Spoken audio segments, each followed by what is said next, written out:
Après la fête du 31 décembre 2022, les activités reprennent timidement dans la capitale, en tout cas pour les commerçants du grand marché et les vendeurs de poulets. Ils estiment que cette année, la conjoncture économique a beaucoup joué sur le climat des affaires. Pour la fête de Noël, les tout petits sont toujours à l'honneur. Ils ont reçu de nombreux cadeaux de la part de la mairie du district de Bamako et des membres de l'association Sira afin de rendre encore plus belle la fête. Le sélectionneur des aigles locaux, Noum Djane, a dévoilé l'identité des 26 joueurs qui vont défendre les couleurs du Mali au championnat d'Afrique des Nations Algérie 2023. C'était ce matin à la faveur d'une conférence de presse. Salif Diakité nous fera le point en fin d'édition. Voilà pour le sommaire. Mesdames et messieurs, bonsoir et très ravi de vous retrouver pour cet instant d'information sur ORTM2. Les journées de ce lundi janvier 2023 ainsi que celles du dimanche 1er janvier ont été déclarées chômées et payées sur toute l'étendue du territoire national. Pendant que certains citoyens ont passé en tout cas la journée de ce lundi 2 janvier qui est exceptionnelle à se reposer, d'autres sont restés connectés sur les réseaux sociaux pour pouvoir communiquer avec les siens. On fait le point avec Fatoumata Diko. Circulation assez fluide à Bamako. Une fluidité qui témoigne à suffisance un jour de repos bien mérité. Il s'agit de ce lundi suivant la fête de Saint-Sylvestre, occasion pour de nombreuses personnes de se retrouver en famille. Chacun a son appréciation à la chose. D'autres le souhaitent simplement parce que c'est un repos. D'autres pensent que c'est une fête légale. D'autres pensent que ce n'est pas une fête légale. Mais moi j'invite chacun à une bonne compréhension du sujet et en tirer le meilleur profit de la journée. Moi, je le vois en termes de repos. Moi, j'apprécie que vraiment, un jour comme le 2 janvier, soit chômé et que les amis se retrouvent, ceux qui sont loin, et que ça soit une occasion de retrouvailles pour nous. Moi, je vois plutôt une incidence sociale plutôt qu'une incidence financière. Si ce jour est une opportunité pour certains citoyens, le contraire semble se produire pour d'autres. Ces derniers déplorent ce qu'ils appellent un temps de manque à gagner. Les jours fériés, là, on a besoin de travailler maintenant. Si cette décision est bien pour nous, on ne peut que s'en réjouir et prier pour notre pays. Quand les fonctionnaires ne travaillent pas, ça joue sur notre marché. Chose qui n'est pas facile. Entre autres témoignages qui justifient que les concitoyens restent à partager sur la question, une chose est sûre, chaque jour a ses réalités. En ce 10e jour après la fête du 31 décembre, l'affluence aux différents points de vente de poulets de chair a vraiment baissé. Plusieurs vendeurs ont encore des poulets non vendus. Par contre, certains clients étaient au rendez-vous et les prix des poulets restent les mêmes, c'est-à-dire de 3 000 francs à 4 500 francs CFA. Notre équipe de reportage dirigée par Mamoutou Dante a fait un tour à Amdalaï et au marché de Wolofobougou pour faire le constat suivant.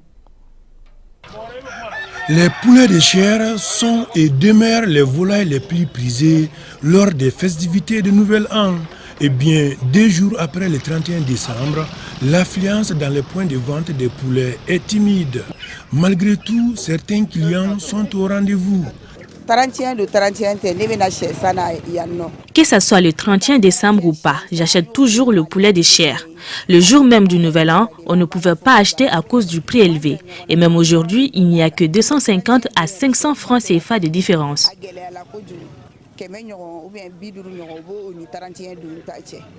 À Hamdalaï, au rond-point Kwame Nkrumah, tout comme au marché de Wolofobougou, le constat reste le même en ces lendemains de fête. Selon certains vendeurs, la campagne n'a pas été aussi promoteuse qu'ils le souhaitent, avec des invendus qui restent dans les cages. Cependant, les prix n'ont pas changé. Ils varient entre 3 000 et 4 500 francs CFA. Cette année n'a pas été prolifique. Nous avons enregistré beaucoup de poulets invendus. Malgré tout, ça va un peu. Sinon, d'habitude, 2 jours après la fête, tu trouves que nous avons tout vendu. Chaque année, on se frotte bien les mains. Mais cette année, on a encore beaucoup de poulets non vendus. Nous avons pris beaucoup de poulets pour la fête et maintenant, changer les prix juste après pour les vendre au rabais est difficile. Si nous le faisons, ce sera avec perte.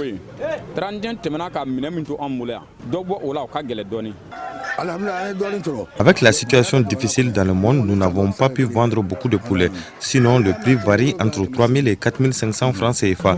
Mais nous rendons grâce à Dieu, ça va un peu.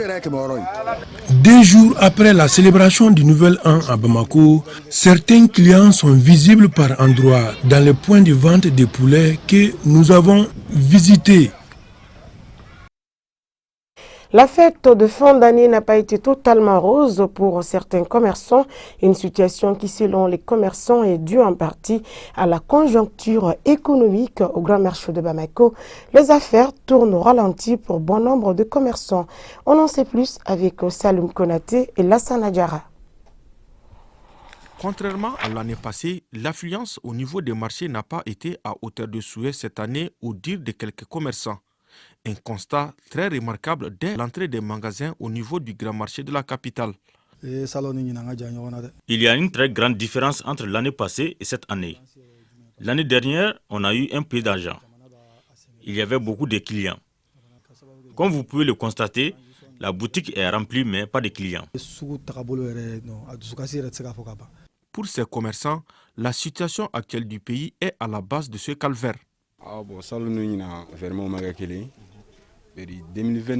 Cette fin d'année a été vraiment difficile pour nous commerçants. Ma boutique était fermée depuis 19 h. Pas de clients. Je pense que la situation est due à l'état actuel du pays. Les gens n'ont pas d'argent ces temps-ci.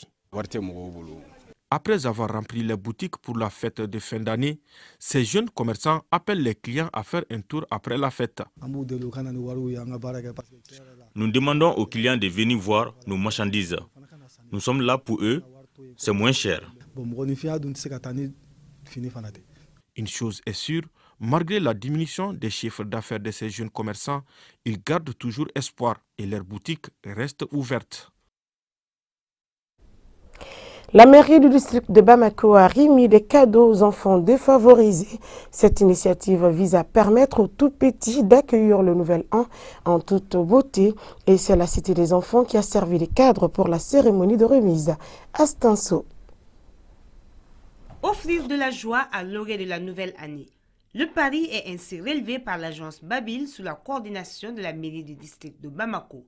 Tous ensemble, avec la bienveillance de la Cité des enfants, se sont attelés à faire découvrir à certaines couches vulnérables le bonheur de recevoir des cadeaux. L'arbre de Noël a comblé les attentes de ces bouts de choux qui en ont pleinement profité pour faire la fête.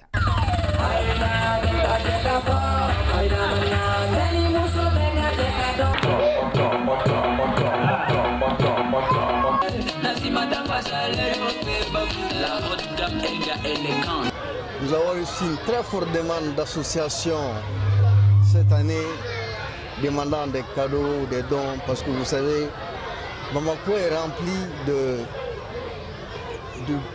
plusieurs sortes de réfugiés venant du centre, venant du nord, venant de l'est. Nous avons vu qu'il fallait nécessairement qu'on puisse agir. Il était impossible pour nous de satisfaire toutes les associations. Nous avons approché la Cité des enfants, comme au niveau de cette cité, la directrice est habituée à organiser des soirées spéciales et des journées spéciales pour les enfants. Nous avons convenu avec elle de préparer une journée spéciale Père Noël des enfants afin que les enfants qui se sentent frustrés, les enfants qui n'ont pas le sourire, puissent au moins une journée, une après-midi, sentir la joie de la fête, la joie de Noël. Et c'est c'est ainsi que cette charmante dame, Penda Cham, nous a proposé ce service parce qu'elle a une société qui fait l'événementiel afin que nous puissions organiser cette journée. Venus de conforter la structure des enfants, Les initiateurs répondent de ce fait à une attente inespérée de la Cité des enfants. C'est une initiative heureuse que la mairie du district a organisée. Cet arbre de Noël à l'intention des enfants en situation difficile, particulièrement les enfants déplacés qui sont à Bamako. Nous avons plus d'une centaine d'enfants qui sont au niveau de la Cité des enfants, en particulier les déplacés de Djema. Donc organiser cette activité pour eux, c'est vraiment une bonne chose pour nous parce que ça comble un vide. Depuis plusieurs années déjà, on a eu à organiser des activités comme le salon de l'enfance, la semaine de loisirs, la semaine nationale de l'enfant. Mais Noël des enfants, ça fait longtemps qu'on n'avait pas organisé cette activité, comme je l'ai dit. Et ça fait longtemps que le Père Noël n'avait pas fait escale dans notre Cité des enfants. Quand on apporte un sourire aux enfants, c'est sûr que ça soulage les parents, ça soulage tous les acteurs du domaine de l'enfance. Bien avant l'arrivée du traîneau du Père Noël, la Cité des enfants a proposé à ses visiteurs un espace de loisirs qui comporte plusieurs stands de jeux.